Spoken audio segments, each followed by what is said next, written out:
Yo, E Squad, man. Y'all get y'all shit together, man. E Squad's in the house. Come on, man. When y'all gonna be done, man? I've been sitting here for 2 hours, man. I gotta go to the bathroom, man. When y'all gonna be finished? Damn, CO. I understand you doing your job and everything, but you gonna just tear up my magazines? My family sent me that, man. It cost me money. You gonna tear up my magazines? No. Lieutenant, I wasn't trying to be disrespectful. I'm just saying, he's tearing up my magazines that I paid money for. Like, where does it stop at? Whoa, put my hands behind my back. Well, I tell you what, you make me put my hands behind my back, big boy. Get your best 8, because that's what it's going to take.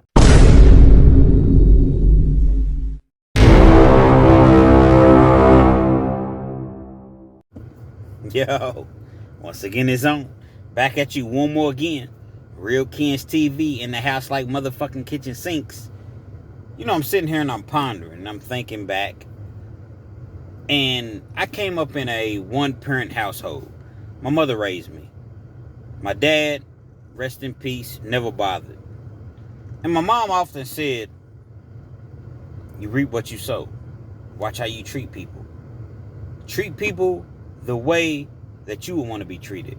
Now, these things that she was telling me, she wasn't reinventing the wheel. I'm sure that many of you all have heard these same sentiments, if you will. So I'm going to bring you all the story today of officer, eventually turned Sergeant J-Bo. Now I'm in the Kentucky Department of Corrections. So if you're from Kentucky, you've been in Kentucky in the Department of Corrections, especially Lexington, Kentucky, you'll know exactly who I'm speaking of. Now, J-Bo isn't the officer's real name, but for certain purposes that I don't really, choose to indulge at this particular moment, I won't call him by his real name. So this J-Bo officer started out as officer, came in gung-ho. Wanted to make sure that he got to the highest of ranks. Got promoted, so he would do any and everything that he could possibly do to get promoted. So the things that he did towards the inmates, to the inmates or what have you, it would go unnoticed to the staff, and his name would continue to go up and up and up until he's promoted to sergeant. This guy was a real asshole. I'm talking about a real asshole. I've talked about him before in one of my previous videos, but I'll talk about him again. Now, I want you all to ride with me. For you all that have been riding with me for a while, you know that my videos 30 minutes or longer. I don't do the 10, 12, 15-minute videos. So just rock with me, ride with me. You know what I mean? You trying to sleep at night? Real Kens TV. You trying to, you got to go to work, or you getting off work, or, your break, or while you're at work, whatever the case, maybe. Real Kens got you. So, this officer, J-Bo, he really, really acted as though he was tough. Soft as cotton. A lot of them correctional officers, if you've never been in prison or jail, you won't understand exactly what I'm saying. But you soon will. But for the people that have been in prison, been in jail, you understand, man. Them officers, man, they act like they this and they that. Ain't gonna fight sleep. Think about that. You're not gonna fight sleep. This dude, man, he was really, really a character. I remember it was a day before Christmas. It was Christmas Eve. In the particular county jail we were in, our county jail was kind of different from the average county jail. We had a basketball bullpen, so you could go out in the bullpen and play basketball. You could sit in the day room, play cards or whatever, watch TV. And so guys was out in the bullpen playing basketball day before Christmas. You locked up, is holidays, you already depressed. So you're doing any and everything you can possibly do to keep the fact that you're locked up off of your mind. Now, this is not one of those things to where I'm looking for sympathy for other people. 9.9999 times out of 10 when you're locked up, you've done something wrong.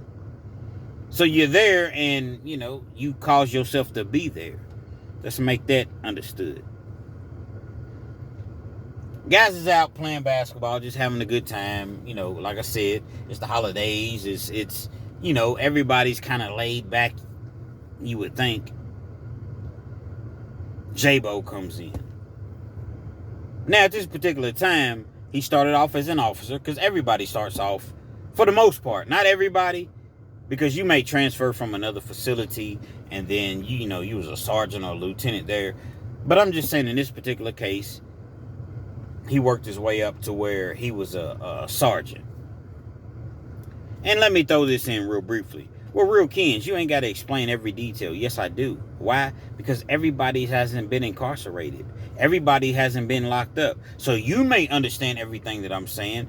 She may understand everything that I'm saying. But this individual here that's never even had a traffic ticket doesn't understand. So that's why I say just rock with me and rock out with me. Pause.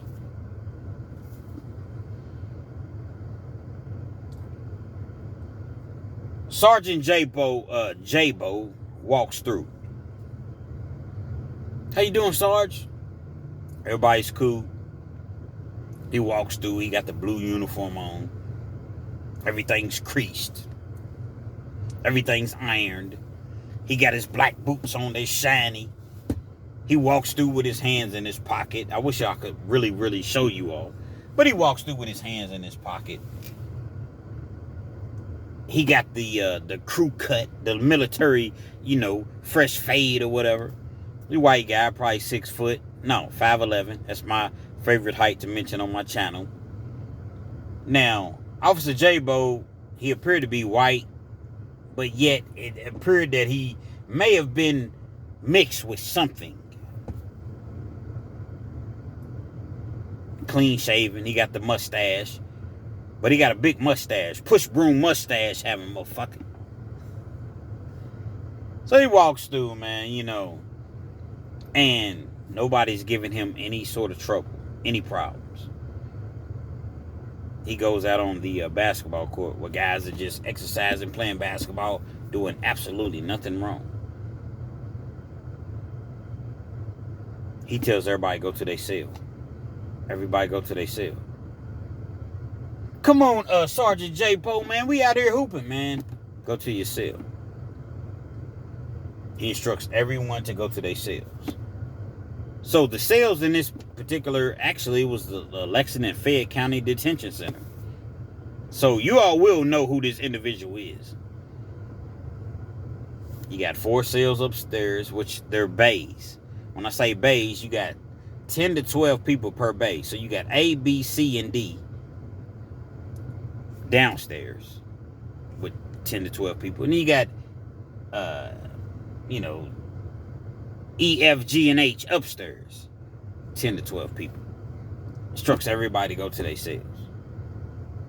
He's walking around the basketball court like he's a hell of a lieutenant or something in the army. He comes back in. They make an announcement over the intercom. They found a roach. Allegedly. Supposedly. A roach. When I say a roach, this small, of a cigarette. Not cocaine. Not marijuana. Not heroin. Not anything. A cigarette. A roach like this. This small. I know it's Christmas, guys. It's Christmas Eve. They got visits tomorrow. You want to see your family. So this is what we're going to do. I'm going to give y'all 15 minutes. And within that 15 minutes, whoever is responsible for this roach being on the basketball court, come forward. Say it's yours. Everything's cool. If not, no visits, no phones, no TV, no rec, which is recreation, no games, because they give you board games in your cell. Monopoly, cards, chess, anything that's recreation, dominoes, none of that. For 3 days, 72 hours. What? So guys is going crazy. Dudes that wasn't even on the basketball court is going to be punished for something that allegedly J-Bo's bitch ass, I'm sorry, Lieutenant, oh, no, I'm sorry, Sergeant J-Bo found on the court. Everybody's pressed out. Man, my people's coming down here tomorrow, man. They coming from, 3 hours away, 2 hours away or whatever, and they gonna cut the phones off and I can't call them and let them know, and very, very stressful situation. Guy steps up and says, you know what, y'all? I get out in like 4 days. I'll just say it's mine. I don't want the rest of the cell. I don't want the rest of the dorm to be locked down and not be able to enjoy their holidays. I'll say it's mine. Now this individual, clearly it wasn't his. He goes downstairs to the guard tower. The guard tower is downstairs and it's like in the middle of the dorm. Everything is glass in this particular county jail. Everything. So you can see any and everything. I mean, there's still blind spots. But for the most part, you can see what's going on. It's mine. Oh, this is yours, huh? Yes, man. I was out there. I was a little stressed. I couldn't reach my girl, whatever. I smoked me a cigarette. Well, where'd you get the cigarette from? Where'd you get the tobacco from? Why I gotta go through all that? Man, it's mine. We don't believe you. Go on back up to your dorm. Man, it's mine. Go on back up to your dorm. He goes back up to the dorm or what have you. J-Bo ain't buying that. So since nobody wanted to step forward and say whose this was, everybody's on lockdown 7 days. No TV, no phone, no visits, no games, no nothing. 7 days.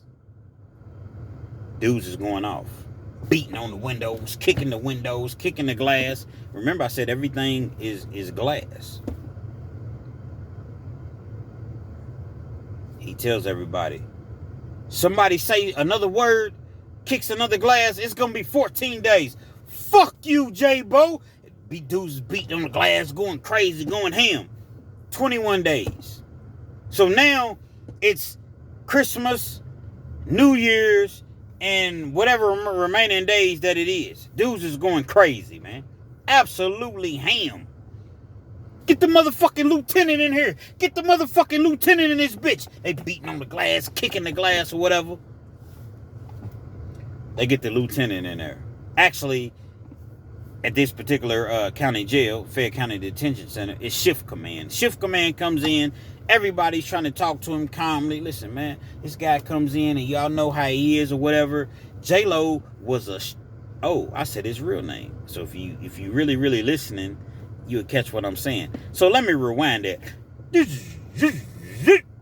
We're going to rewind that back. J-Bo was a real bitch. Yeah, I get a little animated when I get to thinking about J-Bo because he really, really just... He was one of them correctional officers. Hold on. He just really was a guy that will make you really want to lay hands on this individual. Shift command comes, everybody, like I said, is telling them about him or whatever. They're going to rock with their officers. Whatever the officer says is what they're going to go with. Christmas, New Year's, all of that. We ain't have no phones, we ain't have no visits, none of that stuff. Dudes is pissed. Everybody's filing grievances towards J-Bo. Now, when you locked up in the county jail or the penitentiary, you file a grievance. That's just same way as a grievance at the job. I'm having a problem with this individual. This is my proper chain of command. In jail, penitentiary, grievances mean absolutely nothing.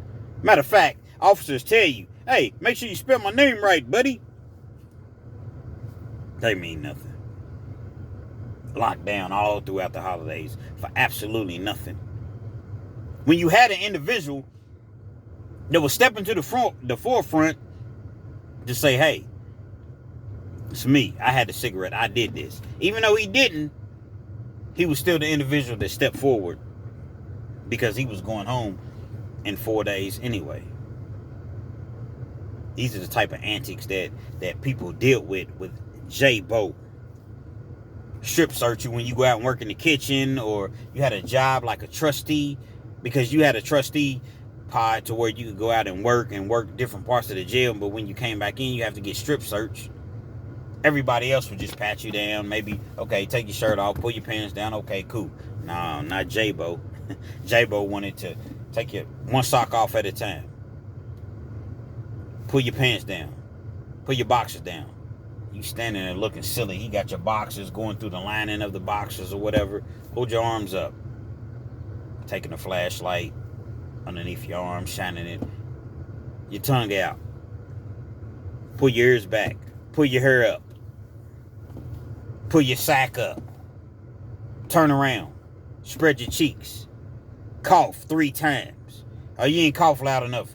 Cough 3 more times. I think he was a little zesty. I think he was a lot zesty, just to be honest. These are the type of things that he did. Now, it was rumored, I'm not sure if this was factual, but it was rumored that he didn't like inmates. He was cool at one point, but he didn't like inmates because his wife worked in the kitchen under a company called Airmark. Airmark is, they're over a lot of jails. And I'm going to tell you all about a story real soon. I might do it tonight. About an Airmark worker that was unfortunately unalived by an inmate with a gun in Georgia. But I'm going to tell you all about that story. So she worked for Airmark, and allegedly, which I believe it, an inmate was, they was doing the most. Well, what, real Kens, what is doing the most? He was taking her down, man. An inmate. That happens quite frequently. And so once he found out about that, he really, really hated inmates even more than what he originally hated them when he first started. This guy was a real jerk. Jizzerk. Y'all rock with me, man. I know my videos are long, but hey, y'all say real Kens. Real Kens, man, we like the 30-minute videos or longer. So how can I give you all a 30-minute video if I don't throw in the extra curricular activities, if you will? So just rock with me. Calm down. Just rock with me. And so everybody hated this dude. Wouldn't piss on him if he was on fire. Could not stand this dude. They come in one early morning rather. Call it E-Squad. Now everybody has an E-Squad. It may not necessarily be called E-Squad, but everybody that's been incarcerated for a lengthy amount of time will understand this. 3:30, 4 o'clock in the morning. You sleep. Most people. They come in, the lights cut on. They come in like goons, real live goons. Everybody comes in, they all black. They got masks on, gloves, everything. You can't really tell who's who. They come in on you. Shake down. You got to strip down. Take everything off. You keep your boxes on. Keep your shirt on. Everything else goes. Socks, everything. You sitting in front of your bed, Indian style. They go through and tear up your whole everything. All your property, they're going through it to make sure that you don't have anything that you shouldn't have. Cell phones, hooch, drugs. Those are the main things that they're looking for. They tearing up everything. And when E-Squad comes through, man, they come through that motherfucker like they, really, really about that life. They got the shock shields. They got the fucking tasers. They got everything. So they got all the weapons. So they really, really feeling themselves as though they're hellified military, militia. They really get beside themselves. They're going through tearing everybody's stuff up. I'm talking about tearing the whole dorm up. Because we was in a dorm. We wasn't in individual cells. We was in a dorm. 50-man dorms. And I'm saying 50 men roughly.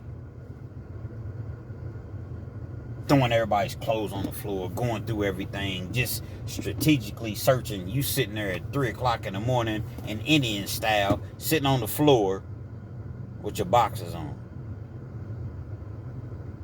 Dude named Melvin. Melvin wasn't an inmate. See, there's a difference between an inmate and a convict. An inmate is just anybody that just gets locked up and he just has to go do his time. No, Melvin was a convict. Stuck to the code. I don't know nothing. Anything you ask me, I don't know nothing. Everything that they handled was going to be handled on the yard. Not through the police, not through the administration. I'm a convict. And there's nothing cute about anything. Nothing cute about that whatsoever. But that's just what it was. You got inmates, you got convicts. So, and shout out to Nate G 219. He knows exactly what I'm speaking of. And so, it was just one of those things to where it was like, man, you just sitting there and you just like, come on, man. After like 15 to 20 minutes, it's like, this is just like overkill. It's just redundant. It's not even necessary. Ain't nobody got no guns in here. Ain't nobody got no heroin. Ain't nobody got no hardcore drugs. Y'all done brought the dogs in. The dogs are jumping on people's beds and nothing. They come to Melvin's area.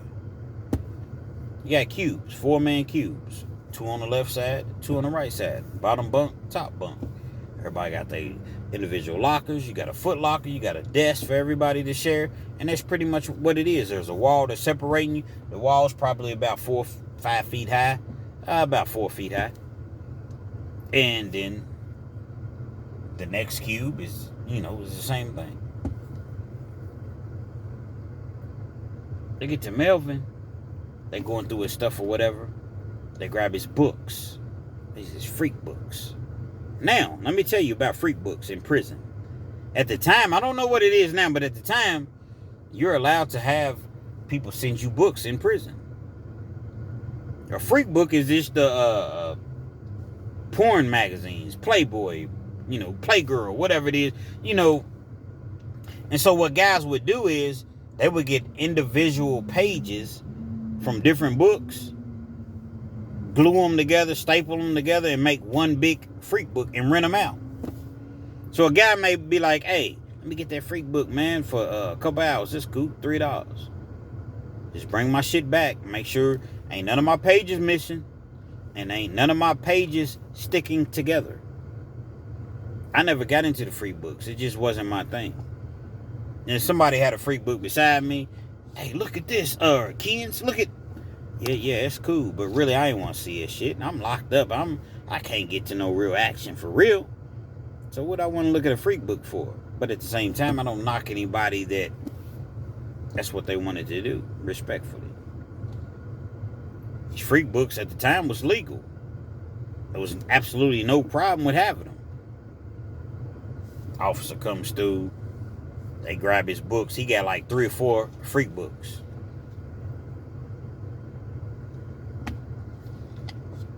Officers don't care nothing about that. They turn ripping the books up or whatever. Now you ripping my money up, my business. This is how I make money, man. Renting my books out. So these are the things that Melvin was thinking in his mind. It's like, damn, man, y'all just ripped my books up, man. So when they left his cube to go to the next cube, it's like, oh, why would y'all rip my books up, man?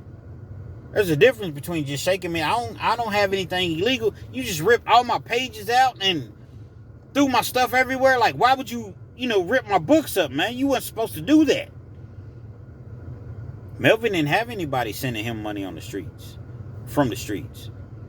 He made his money off the land. He lived off the land, and he lived very well. People rent them free books out quite frequently. He had people sending him books and things of that nature, but he didn't get a lot of money sent in to him. So now he's really feeling some type of way. He's not feeling that whatsoever, man. Now the freak book, is porn. But instead of it being on video, it's in a book. You all know. Don't act like you ain't, never watched a freak book. Looked at a freak book. So it's just one of those things to where he was really, really perturbed by that situation. He was not happy. He gets to talking to one of the officers that's in their E-squad gear, if you will. But they act like they so tough because their face is covered up. And man, why you rip my book up, man? You didn't have to rip my book up. Shut up, inmate. You don't like it, stay out of prison. Do something about it. I'm just saying, man. Now, Melvin wasn't no guy to where he wasn't no punk. Like I said earlier, he was a convict. He had been locked up.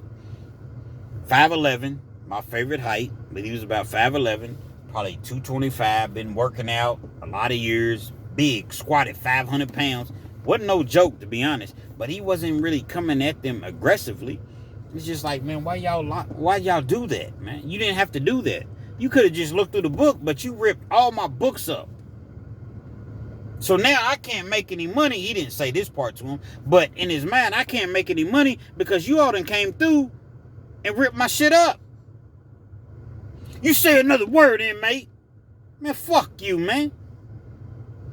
Once he said that, man, one of them came, sprayed him with that motherfucking burr gas that they got, because they walk around not with mace, not with tear gas. They got burr gas, and they carried it on their hip like it's a fire extinguisher. Sprayed him, but they got the mask and everything on. They grab him.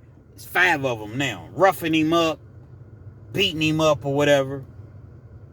They eventually, he's fighting but his eyes he can't really see anything. His eyes is burning. They cuff him up. 5, 6 of them grab him, pull him out there, take him to the hole. Everybody's just sitting back like, whoa, man. Oh, no, I don't got no problems. Ain't nobody trying to go through that. Nobody trying to go through anything that they just witnessed. Take him to the hole. He's in the hole. He ends up getting transferred. He gets transferred to another prison. Fast forward. We're going to do the fast forward. I never did the fast forward. We're going to do the fast forward. We're going to fast forward to a year later. Melvin's out. He's not even in prison at this point. Where all this originally took place was at a prison camp. When you're at a prison camp, you're within your 48 months or less from going home. Melvin had made, served out or whatever the situation may have been. He was at home on the streets. He goes in the Speedway one day. I'm in Lexington, Kentucky. In Lexington, Kentucky, Speedway, Thornton's, those are the 3 main gas stations in Lexington. Now, I don't know if Speedway's in other cities. He goes into a Speedway. He's walking up to the counter. It's probably 6 or 7 people in front of him. Lo and behold, who's he see? This bitch ass J-Bo. He sees him. I'm about to get him. I'm going to get him right now. He never forgot exactly what happened. So you're saying, well, ho, Kens, you're not really connecting the two. You told us about J-Bo, and you told us about what happened, and you're telling us about what he's seen at the gas station. But why would he want to get J-Bo? Simply because he's seen him at the gas station. Very good point.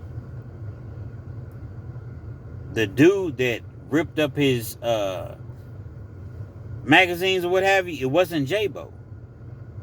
But what ended up happening was when they came and cuffed him and sprayed him and beat him up, J-Bo was the main one that he knew. They had masks on, but he knew who J-Bo was.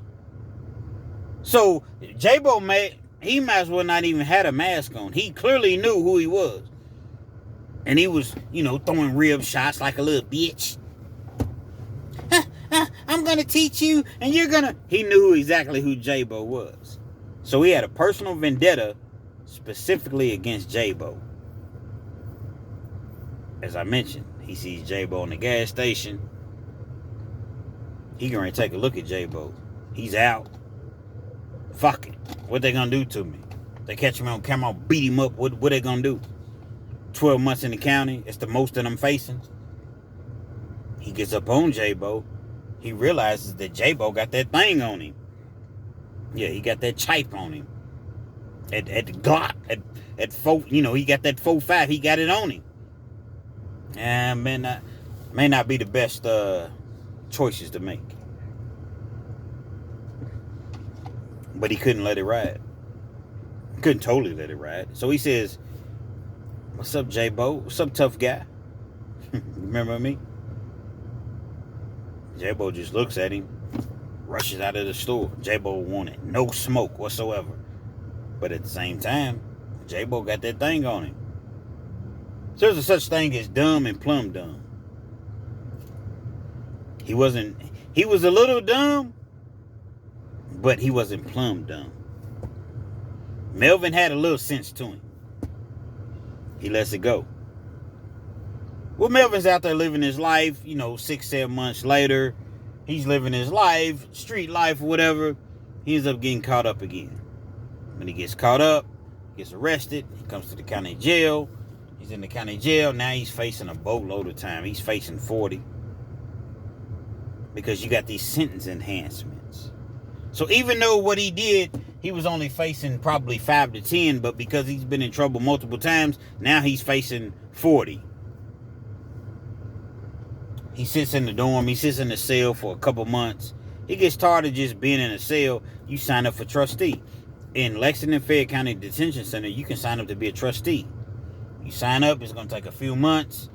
Everything goes through. They send you to the trustee pod. When you go to the trustee pod, it just means that they send you out in different parts, different units of the jail to help out. Clean up, serve the trays or what have you. That's a trustee. He does that. He's fighting this case going back and forth to court. But they send him to the trustee pod. Now he's going out to work 4 days, 5 days a week. Just gets you out of the cell. Gives you a little peace of mind, if you will. He's in the trustee pod for, I don't know, maybe a month or so. Lo and behold, you look on the news, J-Bo, actually they didn't even say former. They say Fayette County Detention Center Sergeant has been charged with child. Y'all can say the rest because it's YouTube and I don't want to get demonetized. Or basically he was charged with messing with a minor, like a 9-10-year-old minor, his daughter. It's all over the news. They come and arrest J-Bo. J-Bo's in the Fayette County Detention Center as an inmate. Started off as a officer, goes to a sergeant, is a jerk the entire way through. Now you're an inmate. You got like a $40,000 bond, and this is roughly.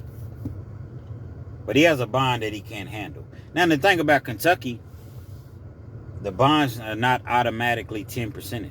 So if you get arrested virtually anywhere else, say your bond is $40,000, well, you're gonna get an automatic 10% bond to where, okay, it's $40,000, but you pay $4 to get out.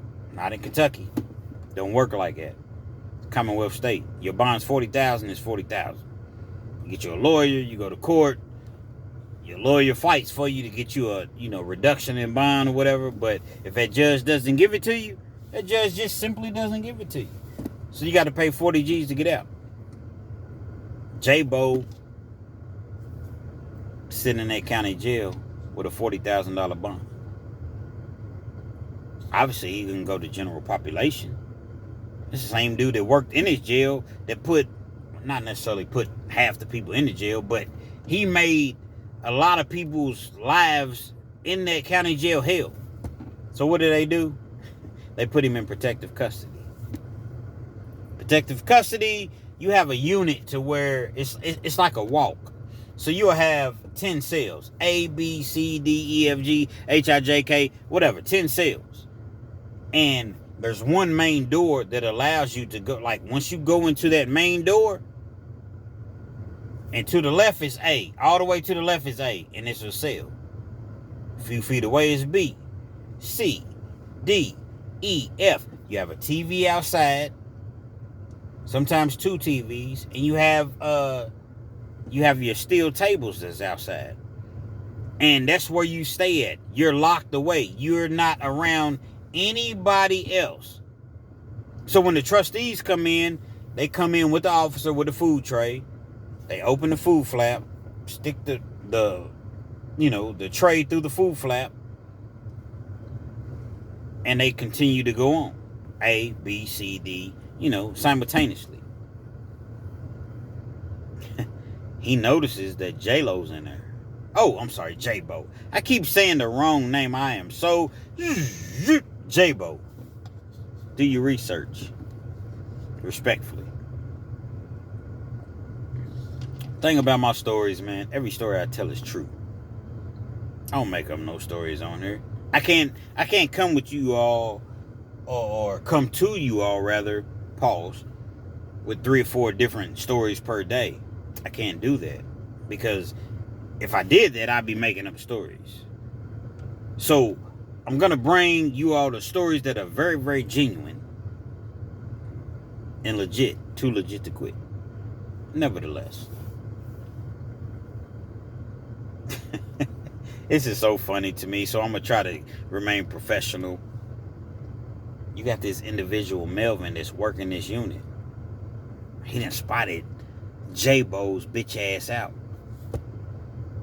Yeah, that's the one that hit me. That's the one that was talking stuff to me. That's the one that I'm facing 40 years. I don't give a damn anyway. Nobody liked J-Bo. J-Bo didn't recognize Melvin. You know why?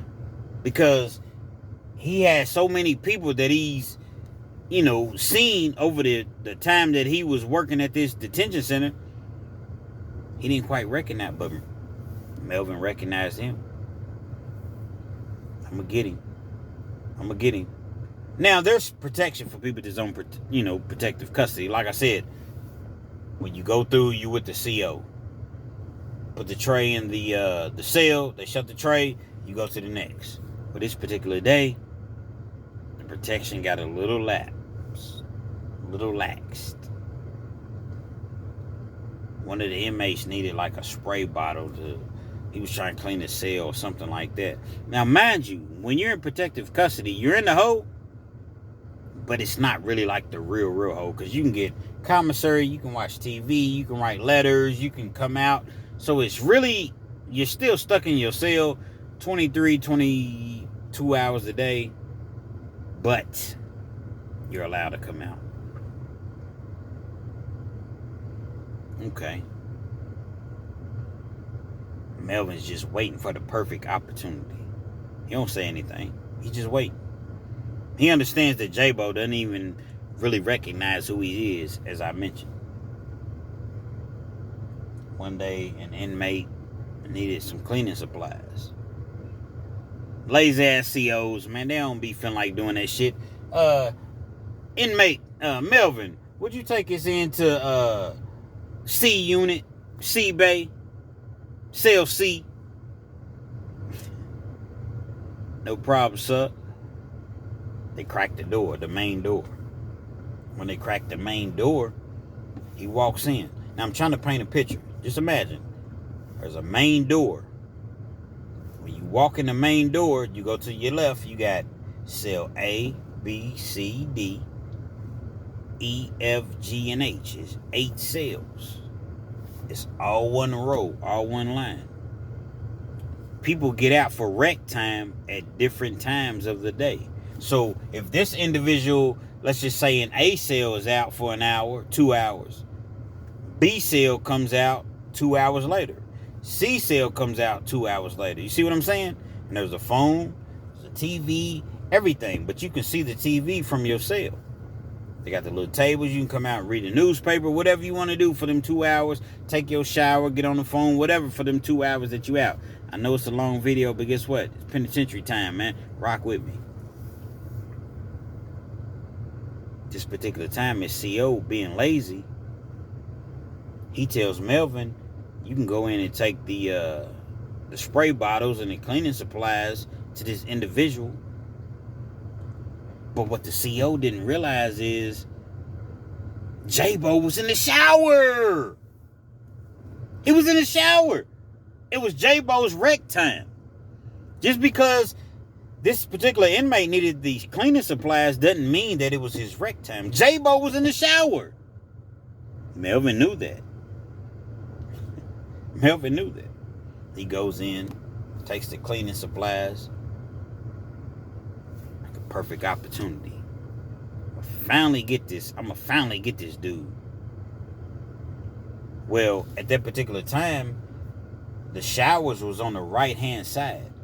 So remember I said you got all the cells, A, B, C, D, E, F, G, and H. You got your tables, you got your TV, you got 2 TVs, and on the right-hand side, you have a toilet and you have a shower. Each cell has a toilet, but it doesn't have a shower. So during your rec time is when you're able to get out and take a shower for your 2 hours a day that you get rec. Inmates not even really supposed to be in there around regular people that's in PC. But you got lazy COs. You got J-Bo's in the shower. You got an inmate, Melvin, that J-Bo doesn't even recognize, that whooped his ass, contributed to whooping his ass. I'm the rabbit and I got the gun. I got my boots on. I got my full uniform on. He's walking towards the shower. J-Bo's coming out of the shower. Again, J-Bo doesn't know who he is. He done treated so many people rotten and seen so many people throughout the tenure, if you will, of him being starting off as a correctional officer. Now he's a sergeant. He doesn't even fully recognize this individual. But Melvin definitely recognized him. J-Bo comes out of the shower with his towel on. That's all he got. He's got his shower shoes on. He got a towel on. No shirt or anything. His cell is midway through, like maybe E or F, something like that. About halfway through the walkway. Too good of an opportunity for Melvin to pass up. Again, he got his full uniform on. And he got his boots on. Matter of fact, in the trustee pod, you can have your tennis shoes on. So I'm quite sure he had his tennis shoes on. He's walking. J-Bo's coming out of the shower. They're not thinking much of it. J-Bo's not thinking much of it, rather. He gets close to him as they're crossing paths. BAM! Clocks that boy over the top of his eye. Bust his eye. I'm talking about bust his shit all the way up. Hits him.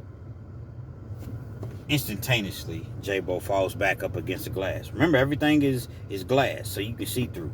So the officer seeing this, he didn't see the initial shot, I don't imagine, but J-Bo falls against the glass. Boom, he's kneeing him. Boom, he's kneeing him. He's beating him. I'm talking about, man, he's bam, bam, bam, bam, bam, bam. He's beating the brakes off of J-Bo. Officer sees it, he runs in. Signal 7, they run in, whatever. They grab Melvin. J-Bo's fucked up. I'm talking about, man, he's messed around, man. I'm talking about, man, he's messed. Dude just throwing them things on him, man. They come in, they cuff Melvin, take him to the hole, obviously. See what I'm saying? J-Bo's messed around or whatever. And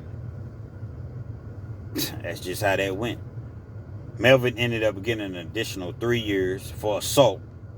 They was trying to give him way more years than that, but they couldn't give him assault on an officer because he was no longer an officer at that particular time.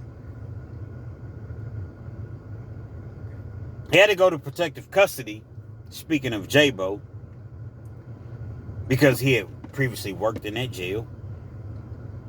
And for 2, you was charged with sexually M-word your daughter. It was all over the news.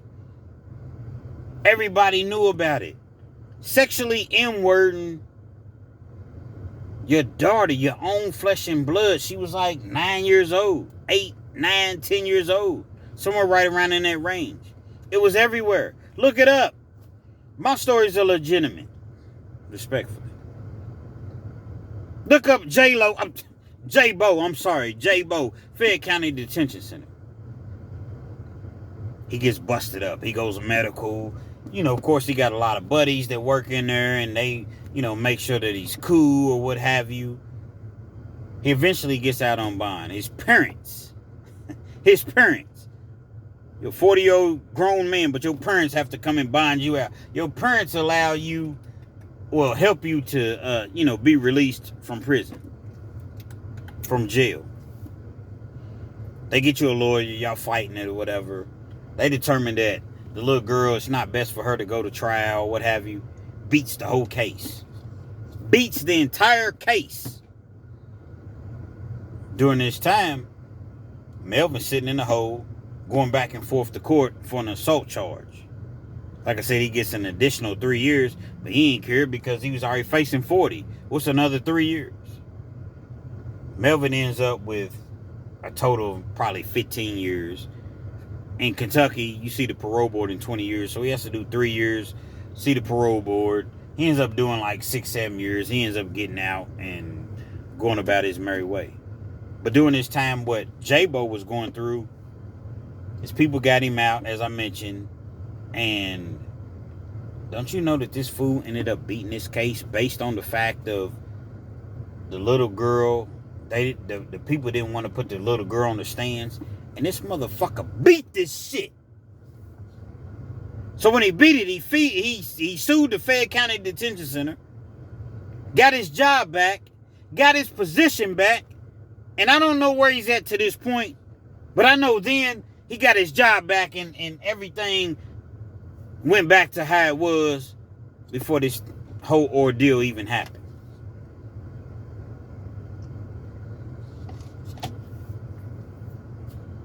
Crazy. Sickening. The guys that abuse kids, the guys that sexually assault women, kids, they're not even getting a lot of time. You sell a little drugs, you get caught with a gun just for protection, you ain't did nothing to nobody, you cash a couple checks, credit cards, they ready to give you a life sentence. Imagine this in the state of Kentucky. It's a hate crime to do anything. Once you get to the penitentiary, if you do something to someone that's been convicted of a sex crime, it's considered a hate crime. And you're going to get a lot of time behind. Imagine that. Those are the ones that they protect. But the people that's out here, and I'm not saying wrong is wrong, don't get me wrong. But if you selling little drugs or you deserve to be punished. But damn, you're going to give me 30 years for this? But this person's over here messing with kids and women and doing things, and you give them probation or dismissed, or they get 3 years and go through the sexual classes or whatever they offer, sex offense classes, and then you able to come right back home in 3 years? Less than 3? Like, what the feezy? But that's just how it is. The Department of Corrections, man. It's about money. Locking people up is a business, man. It's a business. It's very difficult for me to even tell this story, man. Feel my pain. Feel my passion when I talk about this, man. We ain't on here making up no stories. I'm 10 years in the Department of Corrections. Ain't nothing cute about that. Ain't nothing to joke about that. Ain't nothing to glorify about that. I don't get on here and make up stories. Sad, man. This is probably one of the saddest stories that I've ever told since I've been doing my videos. Do the right thing, man. Do the right thing simply because it's the right thing to do. This clown got his job to this day, man. Officer J-Lo, J-Bo, Lexington Fayette County Detention Center, Lexington, Kentucky. J-Bo. And if I said anything outside of J-Bo, I'm sorry, I apologize. It was an accident, allegedly, whatever the case may be. 2 plus 2 is always going to equal 4, right? It's never going to change. Real Kens TV. Hopefully you like the video. Feel free to comment, definitely share, subscribe to the channel if you're not already subscribed, and be sure to hit that post notification. So anytime I bring you this action, this heat, guess what? Amongst the first to receive, man. Shout out to the Dante Show Network, man. We sit down on the phone yesterday, ironed it out, talk like men. You're never going to see any more discrepancies, beef, or what have you. Going back between the two of us, we iron it out. No street beef, no fighting, no none of that. You know what I mean? Shout out to the Dante Show Network. If you're not familiar with him, go check him out, man. Salute.